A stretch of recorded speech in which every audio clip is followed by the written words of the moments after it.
বন্ধুরা, আমি তোমাদের বন্ধু সৌমি চলে এসেছি জানা অজানায় রবি ঠাকুরকে সঙ্গে নিয়ে।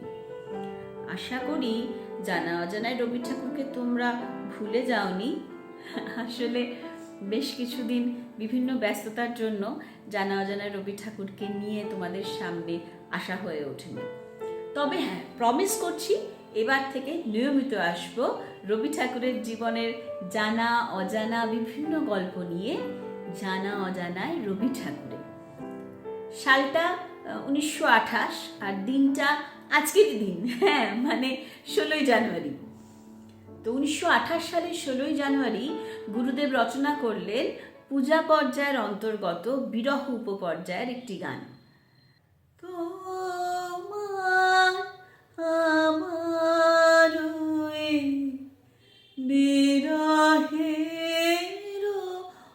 অন্তরালে কত সেতু বাঁধি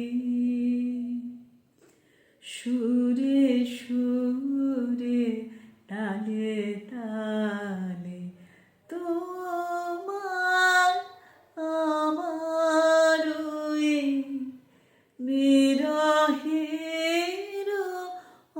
অন্তরালে।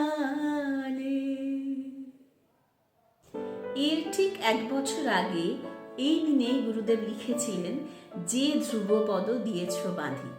তবে তার একটা বিশেষ কারণ ছিল। নিহাররঞ্জন রায়ের জন্মদিনে এই গানটি লিখে উনি নিহাররঞ্জন রায়কে পাঠিয়েছিলেন এবং তার সঙ্গে একটি লেখাও পাঠিয়েছিলেন, যেখানে ছিল তোমাকে তোমার জন্মদিনের আশীর্বাদ সহ এই গানটি পাঠিয়ে দিলেন। তাহলে বন্ধুরা, আগের মতোই তোমরা অবশ্যই আমাকে জানিও কেমন লাগছে তোমাদের জানা অজানায় রবি ঠাকুরের পর্বগুলো, এবং অবশ্যই যারা এখনো সাবস্ক্রাইব করনি তারা চটপট সাবস্ক্রাইব করে নাও উৎসা মিউজিক স্কুলের ইউটিউব চ্যানেলটা। তাহলেই জানা অজানায় রবি ঠাকুরের প্রত্যেকটা পর্ব তোমাদের কাছে পৌঁছে যাবে। সকলে ভালো থেকো।